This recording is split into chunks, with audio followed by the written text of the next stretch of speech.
వాటికి ముగించేద్దాం అనుకున్నాను అసలు. మరి అందరు రావటం, లేటుగా రావటం. కీర్తన గ్రంథము 69వ కీర్తన 9వ వచనాన్ని చదువుదాం.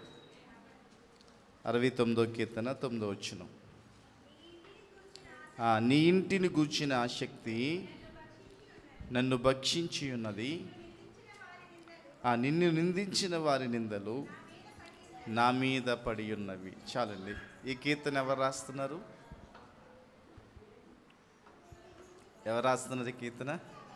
దావీదు రాస్తున్నారు. ఈ కీర్తనలో దావీదు ఒక చక్కని మాట అంటా ఉన్నాడు. తన హృదయంలో దేవుని మందిరం పట్ల ఉన్న ఆసక్తిని తెలియజేస్తూ, అయ్యా నీ ఇంటిని గూర్చిన ఆసక్తి నన్ను భక్షిస్తూ ఉన్నది. చాలా సందర్భాల్లో మన ఇల్లు అంటే మనకు చాలా ఇష్టం ఉంటుంది, లేదా కొంతమందికి డ్రీమ్ హౌస్ నిర్మించుకోవాలని ఉంటుంది. మా ఇల్లు ఇలా ఉండాలండి, 2 బెడ్రూమ్స్ ఉండాలి, హాల్ ఉండాలి, కిచెన్ ఉండాలి. ఇలా చాలామందికి చాలా రకాల ఆలోచనలు ఉంటాయి వారి యొక్క సొంత ఇల్లుని గురించి. కొంతమంది చక్కగా ఇల్లుని శుభ్రపరుచుకుంటారు, కొంతమందిని చూస్తూ ఉంటాం ఎప్పుడు చీపురు పట్టుకునే ఉంటారు. ఎందుకంటే అస్సలు చిన్న బూజు కూడా రానివారు. కొంతమంది చాలా చక్కగా చూసుకుంటారు, తప్పేం కాదు. కానీ నీ ఇంటిని బాగా చూసుకున్నావు, అయితే దేవుని ఇంటిని కూర్చిన ఆసక్తి నీకుందా లేదా, అది ప్రాముఖ్యమైనది. చూడండి, ఇక్కడ దావీదు అంటున్నాడు, అయ్యా నీ ఇంటిని కూర్చిన ఆసక్తి నన్ను భక్షిస్తూ ఉన్నది. దావీదుకున్న ఆలోచన, దావీదుకున్న అభిలాష దేవుని మందిరంలో గడపాలని, ఆయన సన్నిధిలో ఆయనను ఆరాధన చేయాలని, ఆయనను స్తుతించాలని, ఎల్లప్పుడూ కూడా ఆయన సన్నిధిలోనే ఉండాలని ఆశ కలిగి ఉన్నాడట. అందుకనే దుప్పు నీటి వాగుల కొరకు ఆశపడినట్లుగా నా ప్రాణము నీ కొరకు ఆశపడుచున్నదని చెప్తున్నాడు.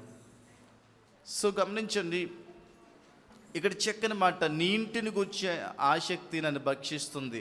దావీదు గారు దేవుని మందిరం పట్ల ఎలాంటి ఆసక్తి కలిగి ఉన్నాడో కొన్ని విషయాలు మీకు జ్ఞాపం చేయడానికి ఇష్టపడతాను. సమూయేలు 2వ గ్రంథం 7వ అధ్యాయము మొదటి 2 వచనాలు మనం చదువుతున్నప్పుడు అక్కడ ఒక చక్కని మాట రాయబడి ఉందండి. దావీదు గారు గొర్రెలు మేపుతూ ఉండేవాడు. గొర్రెలు మేపుతూ ఉన్నప్పుడు దేవుడు దావీదును కోరుకుని తనని రాజుగా అభిషేకించాడు. రాజుగా రావటానికి తనకి చాలా కాలం పట్టింది. బహుశా నేను అనుకుంటున్నాను ఒక 17 సంవత్సరాలు పట్టింది. ఆ 17 సంవత్సరాల్లో దావీదుని దేవుడు అంచెలంచెలుగా ఆశీర్వదించి అనుభవాన్ని కలుగు చేసి ఒక రోజున ఇశ్రాయేలు దేశానికి రాజుగా నియమించేశాడు. అలా నియమించిన తర్వాత దావీదు గారు అటండి యెబూసీలు నివసించే సీయోను కోటను స్వాధీనపరుచుకున్నాడట. ఆ సీయోను కోటలో ఒక చక్కని గృహాన్ని కట్టుకున్నాడు. ఎలా కట్టుకున్నాడు? దేవదారు మ్రానులతో ఇల్లుని కట్టుకున్నాడు. సో గమనించండి, దేవదారు మ్రానులతో ఇల్లు కట్టుకున్న తర్వాత మెత్తని పరుపు మీద పడుకుని ఇలా పైకి చూసుకుంటా ఉన్నాడు. ఆ కలప, ఆ ఫర్నిచర్ అన్నీ కూడా చూసుకుంటూ ఉన్నప్పుడు ఆయనకు ఒక మెరుపు లాంటి ఆలోచన వచ్చిందంట. నేనైతే దేవదారు మ్రానులతో కట్టిన గృహంలో నివసిస్తున్నాను, కానీ నా దేవుని మందసం ఎక్కడుంది? ఎక్కడుంది? గుడారములో ఉంది. దేవుని మందసము డేరాలో ఉంది. ఇది సమంజసమా అనుకుని వెంటనే ఒక ప్రవక్తని పిలిపించాడు. నాతానని సేవకుని పిలిపించి, అయ్యా నేనైతే దేవదారు మ్రానులతో కట్టిన ఇంట్లో ఉంటున్నాను, కానీ నా దేవుని మందసం ఎక్కడుందంటే ఒక టెంట్లో ఉంది, ఒక గుడారంలో ఉంది. కాబట్టి నా దేవునికి ఒక మందిరం నిర్మించాలనే అభిలాష నాకు ఉందని చెప్పాడు. అలా చెప్పినప్పుడు దేవుడు నాతోతో మాట్లాడంట, నాయన దావీదా, నీకున్న ఆలోచన ఎవరికి రాలేదు. నీకంటే ముందు ఒక రాజు పరిపాలించాడు, ఆయనకు ఆలోచన రాలేదు. ఇంతవరకు చాలామంది ఇశ్రాయేల్ న్యాయాధిపతులు పరిపాలించారు, ఎప్పుడు కూడా ఎవరో కూడా మందిరాన్ని కట్టాలనే ఆలోచన కలగలేదు. కానీ నీవు నా మందిరాన్ని కట్టాలనుకున్నావు కాబట్టి నువ్వు విస్తారమైన రక్తాన్ని ఉలికించావు, చాలా యుద్ధాలు చేశావు కాబట్టి నువ్వు మందిరాన్ని కట్టడానికి వీల్లేదు. కానీ నీ యొక్క నడుములో నుంచి ఒక కుమారుడిని పుట్టిస్తాను, ఆ కుమారుడు కాలంలో శాంతి సమాధానాన్ని ఇస్తాను, అతడు ఏం చేస్తాడంటే నా మందిరాన్ని కట్టిస్తాడని చెప్పాడు. జాగ్రత్తగా దేవుని మాటలు విందాం. చూడండి, ఎప్పుడైతే ఇలా అన్నాడో దావీదు గారు చర్చిలోకి వచ్చి ప్రార్థన చేస్తూ ఉన్నాడు. దావీదు గారు ఏమన్నాడంటే, నువ్వు నీ కుటుంబాన్ని నేను ఆశీర్వదిస్తానని చెప్పాడు. కాబట్టి దావీదు ప్రార్థన చేసిన తర్వాత దావీదు గారు ఒక నిర్ణయం తీసుకున్నాడట. ఆ నిర్ణయం ఏంటంటే, కీర్తన గ్రంథము 132 కీర్తన 3 చదువుదాం. 132 కీర్తన 3. యాకోబు యొక్క బలిష్ఠునికి మొక్కుబడి చేసుకునేను, ఎట్లనగా నేను యెహోవా నామ ఘనతకు ఒక స్థలము చూచు వరకు, యాకోబు యొక్క బలిష్ఠునికి ఒక నివాస స్థలము చూచు వరకు నా వాసస్థానమైన ఏంటండి నివాస స్థానమైన గుడారంలో నేను ప్రవేశించను. నేను పరుండి మంచం మీదకి ఎక్కను, నా కన్నులకు నిద్ర రానియను, కునుకుపాటు రానియను. చూడండి, దావీదు గారు ఒక కమిట్మెంట్ తీసుకున్నాడు. అయ్యా, నీకొక స్థలాన్ని చూచే వరకు, నీకొక మందిరాన్ని కట్టే వరకు కూడా నేను తీసుకుంటున్న నిర్ణయం ఏంటంటే, జాగ్రత్తగా విందాం, నేను నా గుడారంలో ప్రవేశించను, నా పరుపు మీదకి ఎక్కను, నేను మంచం మీద పడుకోనయ్యా, కట్టికి నేల మీద పడుకుంటాను. ఇంకోటి ఏంటన్నాడు, నా కన్నులకు నిద్ర రాయను, నా రెప్పలు పడనివ్వనని చెప్తా ఉన్నాడు. అంటే ఎంత కమిట్మెంట్ చూడండి, దేవుని మందిరం పట్ల ఎంత మక్కువ కలిగి ఉన్నాడంటే, అయ్యా నీకు ఒక స్థలం సిద్ధపరిచే వరకు కూడా నేను నా మంచం మీదకి ఎక్కనయ్యా, నేల మీద పడుకోవటం ప్రారంభించాడంట దావీదు. అంతేకాకుండా దినవృత్తాంతాల 1 గ్రంథం 29 అధ్యాయం 2-3 వచనాలు చదివినట్లయితే అక్కడ మాట ఉంది, దావీదు గారు తన జీవితంలో ఎన్నో యుద్ధాలు చేశాడు. ఎన్నో యుద్ధాలు చేసిన తర్వాత జయించిన రాజ్యాల నుంచి వచ్చే బంగారము, వెండి, ఇత్తడి, ఇనుము, కర్రలు, ఇంకా చలువురాతి, ఇవన్నీ కూడా సమస్తము కూడా దేవుడికి ప్రతిష్ఠించేశాడట. తనకున్నదంతా కూడా దేవుని మందిర నిర్మాణం కోసం ఇచ్చేసారటండి. అంటే గమనించండి, దీన్ని బట్టి ఏమర్థమవుతుంది, దేవుని మందిరం పట్ల ఎంత మక్కువ ఉంది కదా. అందుకని మాట అన్నాడు, నీ ఇంటిని గూర్చిన ఆసక్తి నన్ను భక్షించుచున్నది. ఈరోజు దేవుని మందిరం పట్ల మనకు ఆసక్తి ఉందా? చాలామంది వస్తారని భోజనాలు ఏర్పాటు చేశారు, కానీ చాలామంది రాలేదు. చూడు, దేవుని మందిరం పట్ల ఆసక్తి ఉండాలి. దేవుణ్ణి ఆరాధించటానికి ఆయన మహిమ నిలిచే స్థలములో ప్రభుని మహిమపరిచే ఆసక్తి మనం కలిగి ఉన్నప్పుడు దేవుడు మనం దీవిస్తాడు, ఆశీర్వదిస్తాడు. చూడండి, దావీదు గారు తీసుకున్న కమిట్మెంట్ ఏంటంటే, ఆయనకి స్థలము సిద్ధపరిచే వరకు కూడా మంచం మీదకి ఎక్కడనుకున్నాడు. అలాగే తను సంపాదించిందంతా దేవునికి సమర్పించుకున్నాడంట. ఎంత మక్కువ చూడండి దేవుని మందిరం అంటే. అందుకనే ఒక చోట అంటాడు, అయ్యా నీ దగ్గర ఒక వరం అడుగుతున్నానయ్యా. వరం ఏంటంటే, నా జీవితకాలం అంతా కూడా ఎక్కడ నివసించాలనుకున్నాడు, ఆయన మందిరంలో నివసించాలని కోరుకున్నాడట. ఇంకోటి అంటాడు, జనులు నీ మందిరానికి వెళ్దాం అనుకున్నప్పుడు నేను సంతోషించేదని. 26 కీర్తన 8వ వచనంలో, నీ నివాస మందిరమును అనగా నీ తేజోమహిమ నిలుచు స్థలాన్ని నేను ప్రేమిస్తున్నానయ్యా. కాబట్టి ఈరోజు దేవుని సన్నిధిని మనం ప్రేమించే బిడ్డలుగా ఉండాలి. దేవుని సన్నిధికి వెళ్ళి ఆయనను ఆరాధించే బిడ్డలుగా ఉండాలి. ఆయన మాటలు వినే బిడ్డలుగా ఉండాలి. ఆయన సన్నిధి అంటే ఆసక్తి కలిగిన బిడ్డలుగా ఉన్నప్పుడు దేవుడు మనల్ని దీవిస్తాడు. ఇంకొక విషయం జ్ఞాపకం చేస్తాను. హగ్గీ గ్రంథం 1వ అధ్యాయం 4వ వచనం చదువుదాం. హగ్గీ గ్రంథము 1వ అధ్యాయం 4వ వచనం.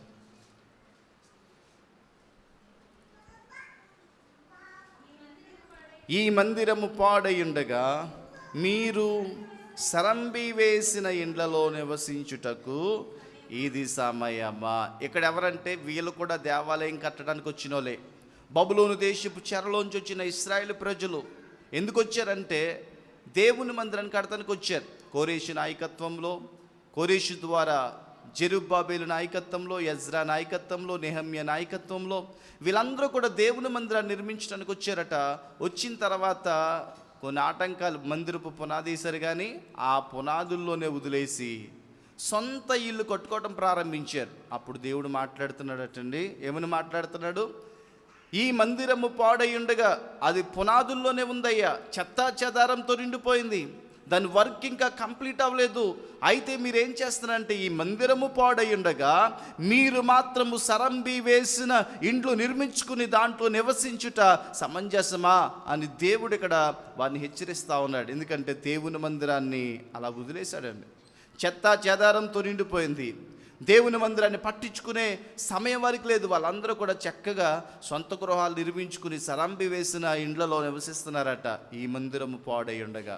దావీదు గారు అయితే దేవుని మందిరం పట్ల ఇష్టంతో నీ ఇంటిని కూర్చిన ఆసక్తి నేను భక్షిస్తుందని దానికోసం ప్రియులరా దేవుని మందిరాన్ని నిర్మించడం కోసం మంచం మీద కూడా ఎక్కకుండా కట్టిక నేల మీద పడుకుంటున్నాడు. తన సంపాదించిన బంగారము ఆస్తి అంతా కూడా దేవుని మందిర నిర్మాణం కోసం ప్రతిష్ఠించి దేవుని మందిరం కోసమే ఆలోచన చేస్తూ ధ్యానిస్తూ ఉన్నాడు. అయితే వీళ్ళు ఏం చేస్తున్నారు?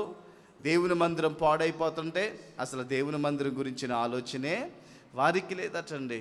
ఈరోజు మనం ఎలా ఉన్నాం? దేవుని మందిరం అంటే ఈ భౌతిక సంబంధమైన మందిరం కాకపోవచ్చు. ఎబ్రీ రాసిన పత్రికలు అంటాడు మనమే ఆయన ఇల్లు. కొరింథీ రాసిన పత్రికలు అంటాడు నీ దేహము దేవుని ఆలయమై ఉన్నదని ఎరగరా. దేవుని ఇల్లు అంటే ఏదండి? ఇదే కదండి.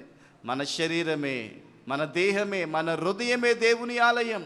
ఈరోజు చాలా దేవుని ఆలయాలు ఏమైపోయినాయి? పాడైపోయినాయి అండి. ఈ మందిరము పాడైపోయింది. చాలామంది వారి యొక్క శరీరాలను పాడు చేసుకుంటా ఉన్నారు. మద్యానికి లోబడిపోయి, మత్తు పదార్థాలకు లోబడిపోయి, వ్యసనాలకు లోబడిపోయి, అలవాట్లకు లోబడిపోయి, రకరకాలుగా ఇష్టానుసారంగా తిరుగుతూ నా దేహము నా ఇష్టము, నా జీవితం నా ఇష్టం అని చెప్పి వారి యొక్క శరీరాన్ని పాపానికి లోబరుచుకుని నిత్య నరకానికి వెళ్ళిపోతా ఉన్నారు. దేవుని ఇల్లు పాడైపోయింది. అయితే దేవుని ఇల్లు పాడైపోతే దేవుని బిడ్డలు ఏం చేస్తున్నారు? అసలు కొంచెం కూడా భారం అనేది లేదు. కొంతమందికి ఉందా ఆత్మల భారం అనేది?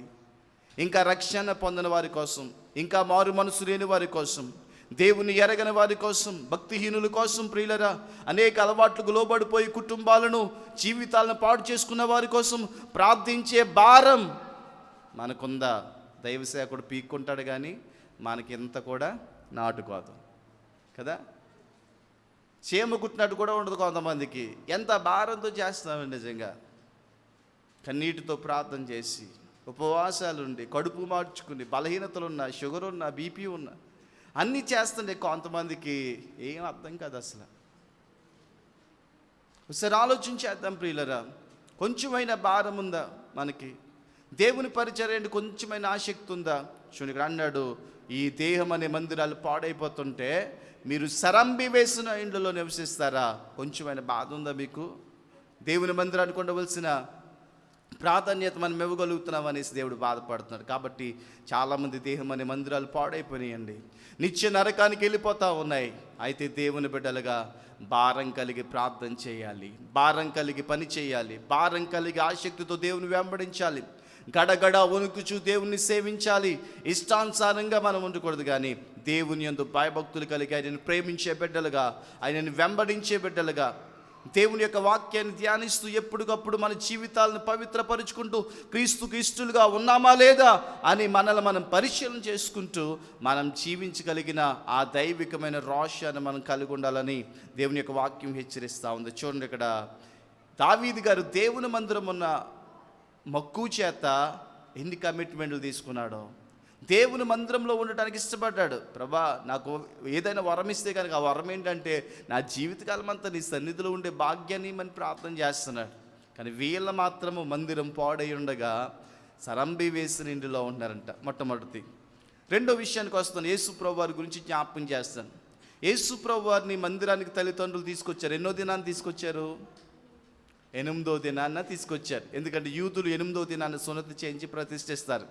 8వ దినాన్ని మందిరానికి తీసుకొచ్చారు. యేసు ప్రభు వారికి 12వ సంవత్సరం వచ్చేటప్పటికి యెరూషలేము దేవాలయాన్ని తీసుకెళ్లారు. అయితే వాళ్ళందరూ కూడా ఆ బలి అర్పణలన్నీ కూడా ముగించుకుని తిరిగి వస్తుంటే 2 రోజులు అయిపోయింది. 2 రోజులు అయిన తర్వాత బాలుడైన యేసు ఎక్కడున్నాడంటే ఆ గుంపులో లేడైన. ఎక్కడున్నాడు? ఈయన వెతుక్కుంటూ వెళితే దేవాలయములో చూడండి బోధకుల మధ్య కూర్చుండి, చెప్పండి గట్టిగా, వారి మాటలు ఆలకిస్తున్నాడా, ఆడుకుంటున్నాడా? పిల్లలు ఆడుకుంటారు కానీ ఆయన ఏం చేస్తున్నాడు? పిల్లలతో పాటు తల్లులు తండ్రులు కూడా ఆడుకుంటున్నారు. ఈరోజు వాక్యం అనుకుంటా. ఆలకించాలి. చెవు గలవాడు ఆత్మ చెప్తున్న మాట వినుగాక. వింటే విశ్వాసం కలుగుతుంది, వింటే మార్పు కలుగుతుంది, వింటే ప్రియులరా రూపాంతర అనుభవం కలుగుతుంది, వింటే నీ జీవితంలో దేవుని యొక్క ఆత్మకార్యం జరుగుతుంది. వినకుండా ఆలకించకుండా ఆడుకుంటే ఏమీ రాదు, వచ్చావా వెళ్ళిపోయావా అన్నట్టు ఉంటుంది తప్ప. కాబట్టి దేవుని సన్నిధిలో దేవుని మాటలు ఆలకించాలి. 12 సంవత్సరాల పిల్లోడు ఏం చేస్తున్నాడంటే బోధకులు చెప్పే మాటలు ఆలకిస్తూ ఉన్నాడు. ఆలకించడమే కాకుండా వారిని ప్రశ్నిస్తూ దేవుని సన్నిధిలో ఉండిపోయాడు. ఆయన దేవుని సన్నిధిలో ఉండిపోయాడు. అలాగే చూడండి 4వ అధ్యాయంలో ఉంటుంది, లోకాసువార్త 4వ అధ్యాయంలో ఏముందంటే, యేసుక్రీస్తు తన పెరిగిన నజరేతుకు వచ్చి తన వాడుక చొప్పున సమాజ మందిరానికి వెళ్ళాడు విశ్రాంతి దినాన. అంటే విశ్రాంతి దినాన్న ఎక్కడికి వెళ్ళేవాడు? వాడుకంటే ఏంటి చెప్పండి? అలవాటు చేసుకుంటే. పిల్లలు బ్రష్ తోముకుంటారు, మా జోన్స్ గారు బ్రష్ చేయడం అలవాట్లేదు, అడిగి వాడికి చేసుకోలేదు. వాడికి చేసుకుంటే వచ్చేది ఏంటంటే అలవాటు కదా. ఆలోచించేయండి ప్రియులరా. కాబట్టి యేసు ప్రభు వరకున్న వాడికి ఏంటంటే చిన్నప్పటి నుంచి కూడా మందిరానికి వెళ్ళటానికి వాడికి చేసుకున్నాడు. కాబట్టి విశ్రాంతి దినాన్న ఆయన చర్చికి వెళ్ళకుండా ఉండలేడు. ఒక ఆయన అన్నాడని మన సంఘంలో, అయ్యా ఒకప్పుడు దేవుని మందిరానికి వచ్చేవాని కాదు, కానీ ఇప్పుడు ఎప్పుడు ఆదివారం వస్తుందా మందిరంలో పడిపోదాం అనుకున్నాడు మన చర్చిలోనే. ఆలోచించేయండి ప్రియులరా. కొంతమందికి అప్పుడే ఆదివారం వచ్చేసిందా, పాస్టర్ గారికి పని పాటలేదు, అంతమాట ఉపవాస ప్రార్థన అయ్యా అనుకున్నాడు కొంతమంది అనుకుంటారు. చిన్న యేసు ప్రభు అనుకున్న వాడికి ఏంటంటే ప్రతి విశ్రాంతి దినాన దేవుని మందిరానికి వెళ్ళి ఆయనను ఆరాధన చేయటం వాడిక. అలాగే ఇంకో విషయాన్ని జ్ఞాపకం చేసి ముగిస్తాను నేను. యేసు ప్రభు ఒక రోజున దేవాలయానికి వెళ్ళారు. అక్కడ జరుగుతున్న పరిస్థితి ఏంటంటే, అక్కడ కొంతమంది ఎద్దులు అమ్ముతున్నారట. ఎక్కడ అమ్ముతున్నారు? దేవాలయంలో. అక్కడ కొంతమంది గొర్రెలు అమ్ముతూ ఉన్నారట. మనీ ఎక్స్చేంజ్ చేస్తూ ఉన్నారు, పావురాలు అమ్ముతూ ఉన్నారు. యేసు ప్రభు వారికి ఆ సిచ్యువేషన్ చూసినప్పుడు చాలా బాధ కలిగి, రోషం కలిగి తాళ్ళుతో కొరడాలు చేశాడు. మనుషులు కొడతానికి కాదు, అక్కడున్న ఎద్దులను గొర్రెలను పావురాలను అన్నిటి కూడా బయటికి తోలేశాడు. వాటితో తోలేసి వాళ్ళతో అంటున్నాడు, ఇవన్నీ తీసేయండి. నా దేవుని మందిరము సమస్త అన్ని జనులకు ఎలా ఉండాలి? ప్రార్థనా మందిరముగా ఉండాలి. అనేక మంది క్రైస్తవులకు మాత్రమే కాదు, అన్య జనులకు, దేవుని ఎరగని వారికి అందరికీ కూడా దేవుని మందిరం ప్రార్థనా మందిరముగా ఉండాలి. అలాంటి ప్రార్థనా మందిరాన్ని దొంగల గుహగా మీరు చేశారని వారిని హెచ్చరించాడు యేసయ్య. దేవుని మందిరాన్ని ప్రక్షాళన చేశాడు. ఏం చేశాడు? అక్కడున్న చెత్త చెదారాన్ని తీసివేసి ప్రక్షాళన చేశాడు. ఈరోజు దేవుని మందిరాన్ని ప్రక్షాళన చేయవలసిన బాధ్యత నీ మీద ఉంది. ఆ రోషం నీకు ఉండాలి. పాస్టర్ గారు ఏదో పెడతాను మేము వెళ్ళాం కాదు, ఇది నీకు ఇచ్చిన దేవుని మందిరం. కాబట్టి దీని గురించిన భారం నీకు ఉండాలి, దీని గురించిన రోషం నీకు ఉండాలి, దీని గురించిన ప్యాషన్ నీకు ఉండాలి. దేవుని మందిరాన్ని నేను కూడా ప్రక్షాళన చేయాలి, నా వంతుగా నా బాధ్యత ఏదో ఒకటి చేయాలనే ఆలోచన నీకు ఉండాలి. అలా ఉన్నప్పుడు నువ్వు ప్రక్షాళన చేయగలుగుతావు. బైబిల్ గ్రంథంలో రాజు ఉన్నారు హిజ్కియా అని. వాళ్ళ తండ్రి చాలా భయంకరుడు, దేవాలయాన్ని మూత వేయించేశాడు. అయితే హిజ్కియా పరిపాలనకు వచ్చినప్పుడు ఏం చేశాడో తెలుసా? మొదటి రోజున, సింహాసనం ఎక్కిన మొదటి రోజున మందిరపు తలుపులు తెరిచి అందులో ఉన్న నిషిద్ధమైన వాటిని తీసుకెళ్లి కిద్రోను వాగులో కాల్చేశాడు. యాజకులు ప్రతిష్ఠింపచేశాడు, ఆరాధన జరిగేలా చేశాడు, పస్కా పండుగ జరిగించాడు. జాగ్రత్తగా విందాం. చూడండి, మనం కూడా చేయాల్సింది ఏంటో తెలుసా? దేవునికి మందిరాన్ని ప్రక్షాళన చేసే వ్యక్తులుగా ఉండాలంటే ముందుగా మన హృదయం అనే తలుపులు యేసయ్యకి తెరవాలి. కొంతమంది ఇంకా తెరలేదు, ఇంకా బయటే ఉంచుతున్నారు. ఆయన షోలోమిత్ ఏం చేస్తుంది? బయటే పెట్టింది, ఉండండి అయ్యా ఇంకా నాకు చాలా పనులు ఉన్నాయి అనేసి. కొంతమంది చాలామంది బయట పెడతా ఉన్నారు. నీ హృదయపు తలుపులు తెరిచి ఆయన ఆహ్వానించాను. నిషిద్ధమైన వాటిని కిద్రోను వాగులో కాల్చివేశాడు. నీ జీవితంలో దేవునికి ఇష్టం లేని నిషిద్ధమైనవి ఏదైతే ఉన్నాయో, దేవునికి ఇష్టం లేని అలవాట్లు కానీ, వ్యసనాలు కానీ, పాపము కానీ నీ జీవితంలో ఏదైతే ఉందో ఆ యొక్క నిషిద్ధమైన వాటిని కిద్రోను వాగులో కాల్చిపడేయాలి. ప్రతిష్ఠించుకో, సమర్పించుకో, దేవుణ్ణి ఆరాధించే వ్యక్తిగా ఉండు. అలా ఉన్నప్పుడు దేవుడు నీ ద్వారా ఒక ప్రక్షాళన తీసుకొస్తాడు. గమనించండి, దేవుడు అందరినీ ప్రేమిస్తున్నాడు, ఏ భేదము లేదు. అందరినీ ప్రేమిస్తున్నాడు కదా. ఆయన మనల్ని అందరినీ కూడా ప్రేమిస్తున్నాడు. ఇక్కడ కూర్చున్న ప్రతి ఒక్కరిని అపరిమితంగా ప్రేమిస్తాడు. పాస్టర్ గారిని మాత్రమే కాదు, అందరి కోసం ప్రాణం పెట్టాడు. అందరి పేర్లు కూడా ఆయన చేతి మీద చెక్కుకున్నాడు ఆయన. అందుకని అంటాడు, నా చేతుల మీద నిన్ను చెక్కుకొని ఉన్నానని చెప్తా ఉన్నాడు. అయితే దేవుడు ప్రతి ఒక్కరిని కూడా వాడుకోవడానికి ఇష్టపడతాడు. దేవుడు వేస్ట్ ప్రోడక్ట్స్ ఎప్పుడు కూడా తయారు చేయడంట, మానవులు తయారు చేస్తారు కానీ. కాబట్టి ప్రతి ఒక్కరి ద్వారా అద్భుతాలు చేస్తాడు. నువ్వు దేవుని కొరకు నిలబడగలిగినట్లయితే, హిజ్కియా వలె ప్రక్షాళన చేయాలనే కోరిక నీకుంటే నీ ద్వారా గొప్ప ఉజ్జీవం మందిరంలో తీసుకొస్తాడు. నీ ద్వారా గొప్ప ఉజ్జీవం మన ప్రాంతంలో తీసుకొస్తాడు. కాబట్టి చూడండి, యేసు ప్రభు వారికి ఎప్పుడైతే ఇలా ప్రక్షాళన చేశాడు కదండి, అప్పుడు ఈ మాట గుర్తేస్తాడు, నీ ఇంటిని గూర్చిన ఆసక్తి నన్ను భక్షించుచున్నదని యేసుప్రభు వారి గురించి చెప్పిన ప్రవచనం అది.